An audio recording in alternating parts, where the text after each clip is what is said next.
अगर हो सके तो विष से भी अमृत निकाल लेना चाहिए। अगर सेना गंदे स्थान में भी गिरा हुआ हो तो उसे उठा लेना चाहिए। नीच कुल में जन्म लेने वाले व्यक्ति से भी ज्ञान की बातें सीखनी चाहिए।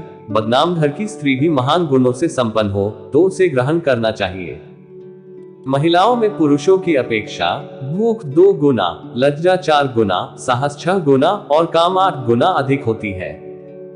भोजन के योग्य पदार्थों की हमेशा उपलब्धता और भोजन करने की क्षमता, सुंदर पत्नी और उसे भोगने के लिए पर्याप्त काम शक्ति, पर्याप्त धन और दान देने की भावना, ये सारी चीजें विशेष ताप के फलस्वरूप प्राप्त होती है। तो उस व्यक्ति के लिए धरती पर स्वर्ग है जिसका बेटा आज्ञाकारी है, जिसकी पत्नी उसकी इच्छा के अनुसार व्यवहार करती हो, जिसे अपने पास के धन पर संतोष है। पुत्र वही है जो पिता का कहना मानता हो, पिता पुत्रों का पालन पोषण करता ही। मित्र वही है जिस पर विश्वास किया जा सकता है और पत्नी वही है जिससे सुख मिले। ऐसे लोगों से दूर रहें जो आपके मुंह में तो मीठी मीठी बातें करते हैं लेकिन आपके पीठ पीछे आपको बर्बाद करने की योजना बनाते हैं। ऐसे लोग उस जहर भरे घड़े के समान होते हैं जिसकी ऊपरी सतह दूध से भरी है लेकिन नीचे जहर ही जहर भरा हुआ है।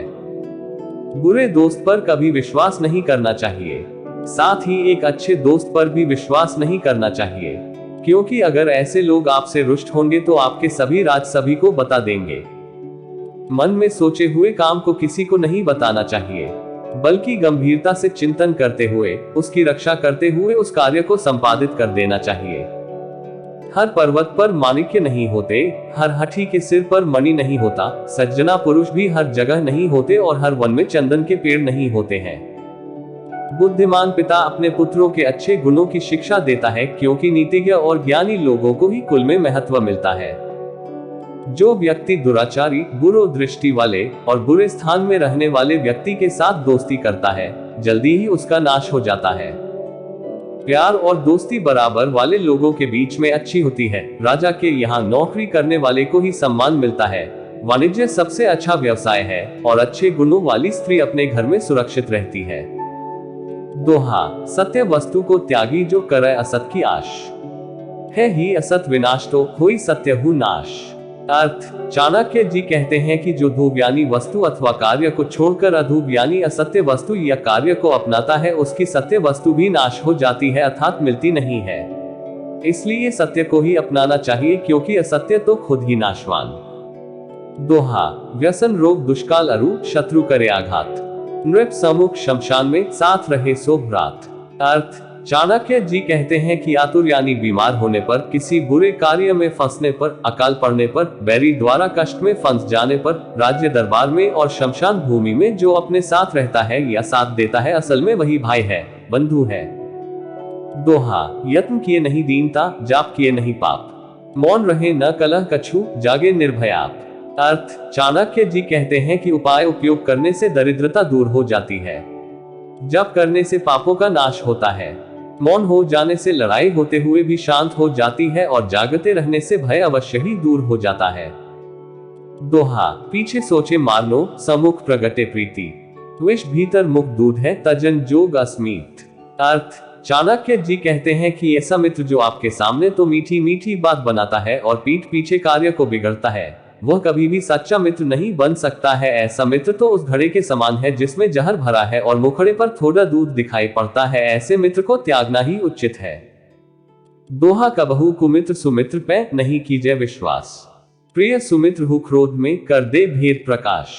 अर्थ, चाणक्य जी कहते हैं कि किसी भी मित्र पर एकाएक विश्वास करना ठीक नहीं होता है, क्योंकि मित्र भी अगर कभी क्रोधित हो जाता है तो सब गुप्त भेद को प्रकट कर देता है। दोहा, मन में सोचे काज को प्रकट करो जनि कोई, जन लो होई न काज मन तब लो राखहु गोई। अर्थ, चाणक्य जी कहते हैं कि मन में सोचे हुए काम को किसी के सामने प्रकट नहीं करना चाहिए, क्योंकि वचन से जाहिर हुआ काम नष्ट हो जाता है। इसलिए मंत्र की भांति कार्य को गुप्त रखकर ही पूरा करना चाहिए। दोहा, बोली कही दे देश को, अरु कुल को आचार, तन कही दे आहार को, प्रीति कहे सत्कार। अर्थ, चाणक्य जी कहते हैं कि आचार विचार से कुल का पता लगता है, भाषा बोली से देश का पता लगता है, आदर भाव से प्रीति जानी जाती है और शरीर के रूप से भोजन का पता लग ही जाता है। दोहा, यौवन हो अरु रूप हो नहीं विद्या पास, ता नर को बिन गंध के जानहु फूल पलास। अर्थ, चाणक्य जी कहते हैं कि सुंदर रूप, जवानी की दीपक, बड़े कुल में जन्म, ये सब मनुष्य में होते हुए अगर विद्या से रहित है तो विद्याहीन मनुष्य ढाक के फूल के समान ही है और देखने में सुंदर है लेकिन सुगंध से खली है। दोहा, दर्श ध्यान स्पर्श करी कछुई पक्षिणी मीन, पालहि शिशु त्यों ही सुनो सज्जन संग प्रवीण।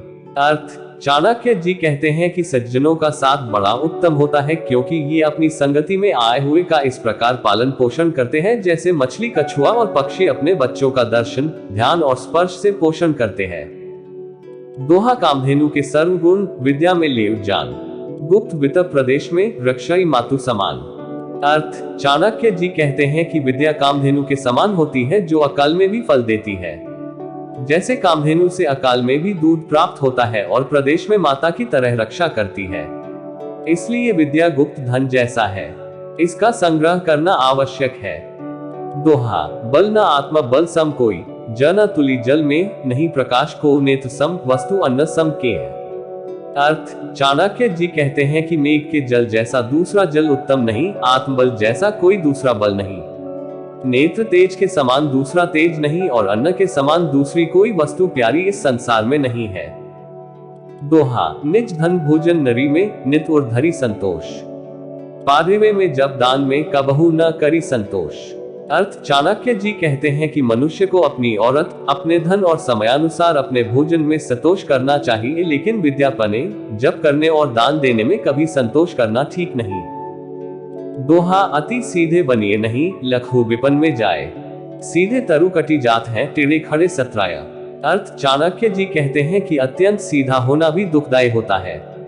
सीधे स्वभाव वाला व्यक्ति उसी तरह डैक को भोगता है जैसे वन में सीधा वृक्ष शीघ्र काट लिया जाता और टेढ़े मेढ़े को काटने में समय लगता है। दोहा, अपच भये जल औषधि, पचे देय बल जान, भोजन समय जन अमेय, भोजनांत विषमान।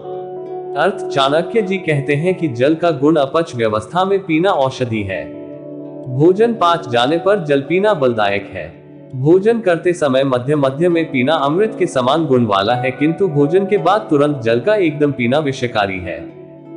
दोहा, शास्त्र विचारक कहा करे, जाहि न बुद्धि विधि दीन, दर्पण में देखे कहा जो मानव दृढ़हीन।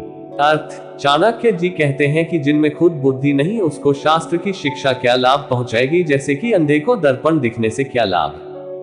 दोहा, जितने दुख या जगत में सबई सहर्ष सहे, परि बंधुन में निर्धनी वह नहीं जियत रहे। अर्थ, चाणक्य जी कहते हैं कि सिंह और बड़े बड़े हाथियों से घिरे वन में वृक्षों के नीचे रहकर फल फूल खाकर जल पीकर घास पर सो रहना और चाल आदि चित्रों के वस्त्र से शरीर ढक लेना अच्छा है लेकिन धनहीन होकर बंधुओं के बीच रहना अच्छा नहीं।